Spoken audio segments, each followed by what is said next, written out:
come away with is there's still lots of questions to be answered. We will have a committee hearing Wednesday with the Secretary of Defense. I'm sure we'll get a lot of our questions answered there. I talked to him just before coming over here, and he's going to send us some of the classified material. I think we have to be very careful.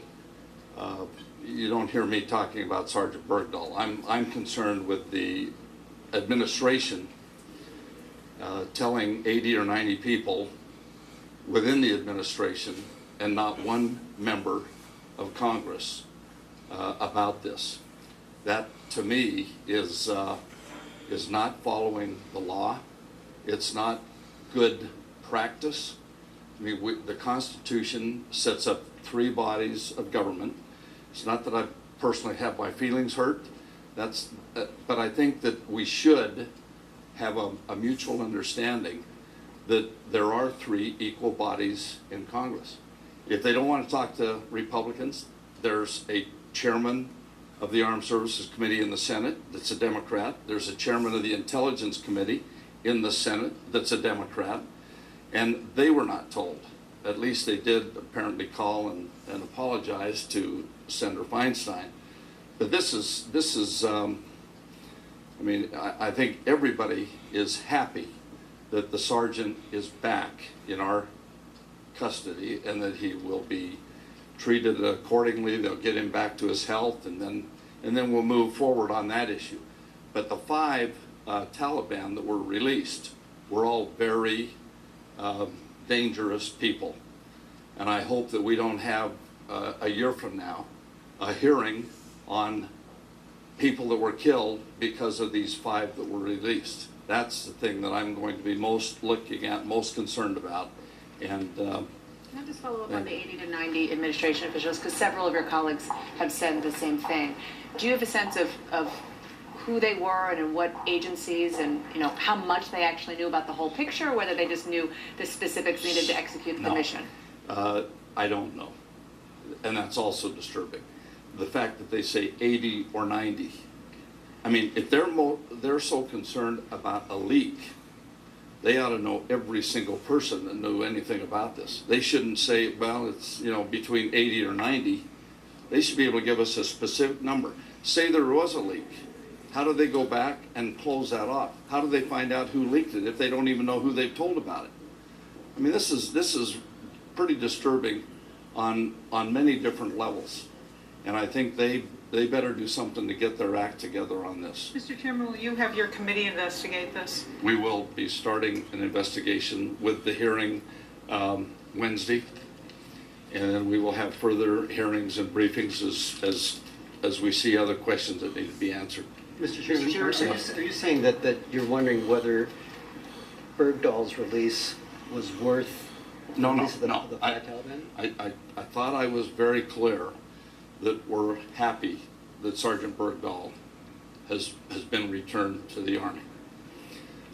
What I'm saying is we ought to look at the price. There are 2 different things, okay? I think that we've had a policy of never negotiating with terrorists. We've had a policy of never swapping people, terrorists, for hostages. And I think this is something that we're going to have to really look at. I think the administration, I just heard the last question was who made this decision, and they indicated Secretary Hagel. I said, now wait a minute, are you saying Secretary Hagel made this decision, or was this the President of the United States? It was the President of the United States that came out with the Bergdhals and took all the credit. And now that there's been a little pushback, he's moving away from it. It's Secretary Hagel. I don't think so. I think this is the President's decision. I think he, made the comment while he was in Europe that maybe they have, I think he said, there's a good chance that they'll return to the fight. So speaking of the 5 Taliban. The question was, who made this decision? Who signed off on the deal? And the answer was Secretary Hagel. That's what I said, and then there was kind of some hem and hawing and whatever.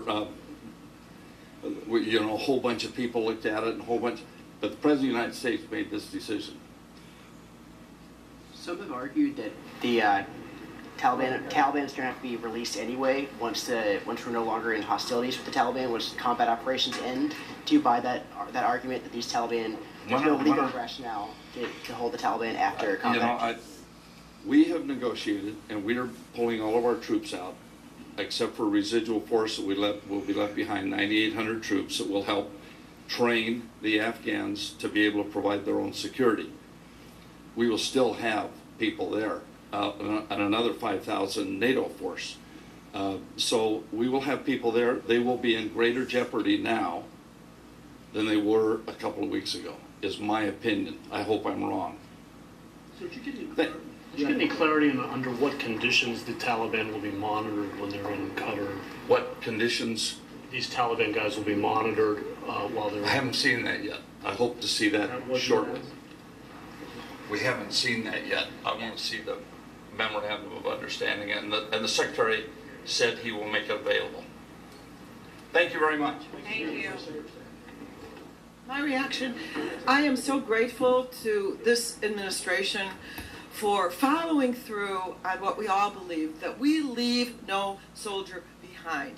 This is someone who was held in conditions that we're not even aware of yet for 5 years, and now finally released. To me, the fact that we did a prisoner exchange, one that we are likely to have had to do, that is to release these members of the Taliban, who, by the way, were in charge of the government at the time that they were taken. This is 2001, 2002, and released at the end of the conflict. I am completely mystified and, quite frankly, disgusted that there has been a demonization of the soldier. Every American deserves to be considered innocent until proven guilty, that there is a demonization of this administration for doing what is clearly in the tradition and the Constitution of the United States of America, and looking for ways to discredit somehow what I think was absolutely wise. One of the issues that was brought up is that this exchange, that releasing Sergeant Bergdhal had been discussed for a number of years with members of Congress, that this was something that was in the public domain, and so nothing was hidden except for a very sensitive operation that resulted, I think, in the perfect solution, that is bringing home a soldier who had been captive. Are you saying that members of his platoon were demonizing Sergeant Bergdhal? I mean, is that what you're talking about? I think Republicans too, saying, you know, that this was no hero. We don't make a judgment about that when someone is captured or left on the battlefield. Was he brave or wasn't he brave? Should we bring him home? Should we not bring him home? No, we bring home everyone. And I think the implication is that somehow this individual was not really deserving of making any kind of agreement to bring him home. That's what members of his platoon were saying. You're saying they're wrong for doing so? I think that members of Congress have embraced this notion, and I think they are wrong for doing so. Are you saying that the Taliban guys who were released would have been released anyway? It is likely that at the end of the conflict, that those individuals who never were, there were no specific charges against them, that it is very possible, very likely, that at the end of the conflict that those individuals would have had to have been released. We then might have gotten nothing. The reason that this operation took place when it did is that there was reason to believe, apparently, that Sergeant Bergdhal's life was in danger, and so we got something for that exchange. I am just, seriously, I don't understand. I am mystified and disgusted by the fact that this kind of successful operation now is being criticized. He was Is that something that was mentioned in the briefing, that they might have been released at the end of the conflict? That's also been in the public domain as well. Yes. They give you evidence to that? No, it was discussed that, I think it was mentioned actually, and you can talk, Adam Smith brought that up. I don't think one of the briefers did that. Anything else? Thank you.